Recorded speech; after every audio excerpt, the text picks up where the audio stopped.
મારું નામ ગોસ્વામી હેતવંશી છે, હું મૃતકની બેન છું। અમારે બસ ન્યાય જોઈએ છે કે આજે અમારી હારે થયું, કાલે કોઈ બીજા હારે થશે।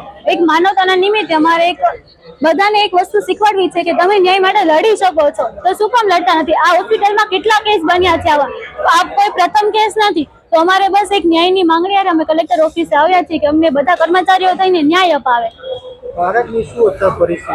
બાળક તો હેલ્ધી છે, બાળકને કઈ વાંધો નથી, પણ એમની માતા નથી તો પછી બાળક તો કઈ રીતે સર્વાઈવ કરે?